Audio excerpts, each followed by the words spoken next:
Hey Mark, let's take a look at your ball bounce assignment here and then go into the sketches.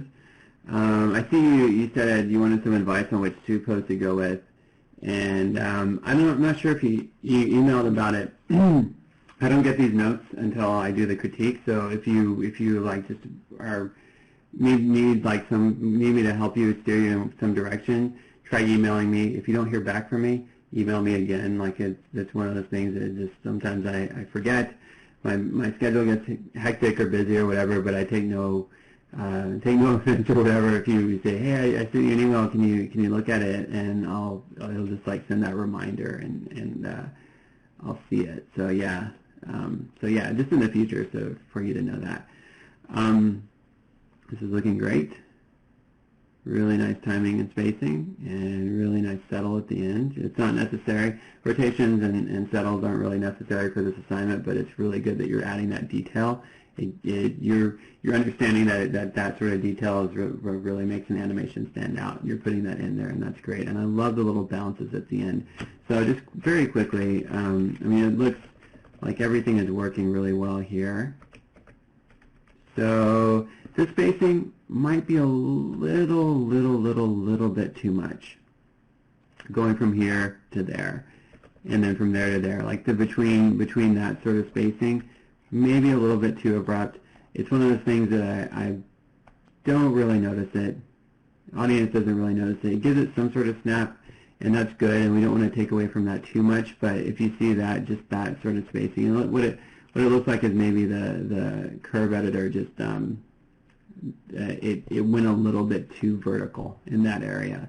So it's like if you have that curve going down, sometimes it'll go right here in between frames or like on this frame, whatever. And if you think about it like this over here is all getting deleted between those frames. Does that make sense? Like that spacing is gone. So it has to do with maybe just like pushing this curve out a little bit too far, which I can go over tomorrow. If that doesn't make sense, I can go over in the Q&A, and so please ask me about it if that didn't make sense. But the bottom line is that like just looking at that spacing, I would bring it maybe closer to here, just so it's not so abrupt between there and there, or there and here, I should say, and then going out. Like those two differences were just a little bit too much, but overall, that's a small note, but it's one thing that I mean, here and here, it feels a lot better. There's less spacing to work with, but as you can see, like just looking at that bounce, that one feels a little bit better because of that. It doesn't feel as abrupt. So same sort of thing here, but the bottom line is that you're getting the spacing in the right area and the right difference too. Like, you know, this one is higher than this one, and that's what's really important. You're getting really clean arcs through here. Really nice ease ins and ease outs at the top of those arcs, and really nice settle. One other small little note is that I would just start this animation, just like any animation, I would start this off screen. You don't have a lot of space to work with that, but let's see how, yeah, we're missing some of that. Either that or just like take that ball and bring it higher, just so it's not starting from midair, and it's just like again, it's not going to affect the grade or anything, but it's one thing to think about when you're starting an animation, that it just doesn't start from nothing. Like there's just a little bit more logic behind that. But for this ball bounce, very straightforward. So yeah, that's just something to point out and think of for future reference. But otherwise, it looks great. Okay, so planning. Looks good. You got that. Like I said in the Q&A, this is one of those assignments that it's going to show more in. Like, I don't want you to spend too much time in your planning for this one on paper, but you got, you know, I think what you have here is the right amount. Like, you're thinking about the right stuff here, which is great.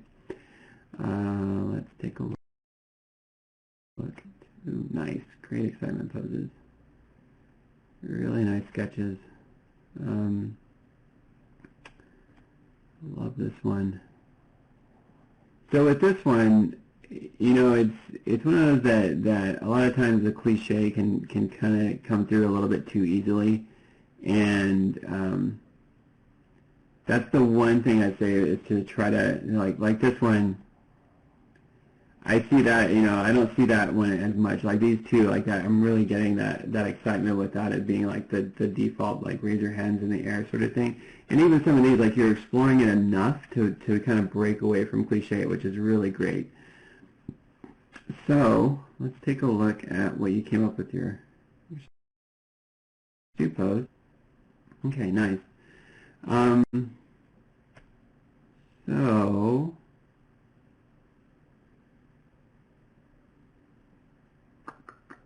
okay, the thing about this pose is that it's kind of straying away from the excitement to me. Like I'm not instantly reading excitement. I'm kind of reading like it's more of like an action pose. Like there's your character is maybe like doing like an uppercut, like a Street Fighter 2 style uppercut or something like that. Like it's getting to the point where it's becoming a little bit too abstract from that original concept. And that's why going back to this, and this is why I really love this, and even stuff like this, where we're just like instantly getting that excitement without overcomplicating things, without going too far. Exaggeration is a great thing with poses, but sometimes that exaggeration can be your worst enemy and like get you too far away from your original concept. So with that, like I'd say if anything as a revision, I would say try to do one of those poses that felt a little bit more unique. But if you're really set on this pose, let's explore a different way to go about it that maybe is keeping it more to your original vision. I think one thing is that it's like the being in midair sort of thing, that can kind of make it feel. Just try to bring this a little bit closer in to.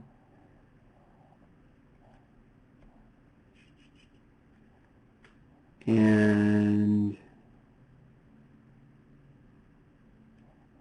trying something to do with the arm. Like I feel like bringing it in to, like right now it's like almost everything here is a little bit too perfectly away from everything. Like it's almost like the silhouette is too perfect. And what I mean by that is like, it's okay to overlap shapes and get that within your silhouette, and it'll still come through. And so I like seeing stuff like that, where you read the idea, you read the pose, and those shapes overlap a little bit. So I don't know if I'd put both feet on the ground here, but I'm just trying to explore. So maybe like rotating it back a little bit. Bring this arm up. And even that arm is like overlapping through the head. Not going directly through the head, intersecting it, but like it's overlapping on top of it for that silhouette. And so something like that, it's a little bit more grounded. And what I do with this pose is I take that line, this line, and I'd go even further with it, and I'd say, okay, like let's bring it back, like what you're doing, but I'd still try to keep it over that balance. So I'd rotate from the body controller, I'd rotate everything back from here to get a line like that. And I mean, you have sketches that look like this in what I just drew in your sketchbook.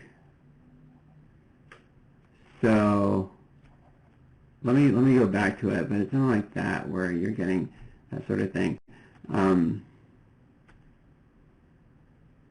know I saw it.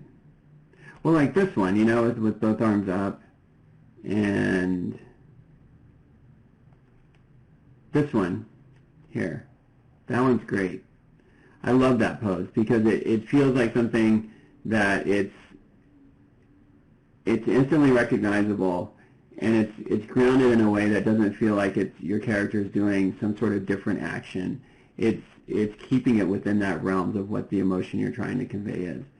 So yeah, definitely on the right track with this stuff. I think it's going just a little bit too far in certain direction that made it a little bit less what you wanted, a little bit less clear. But great stuff. And then yeah, again, if you draw a bunch of poses, not sure which one to pick, email me directly. If I don't answer you, email me again and say, hey, remember when I emailed you? Could you check it again? That will get my attention. So, okay, good stuff, Mark. Let me know if you have any questions. Thanks.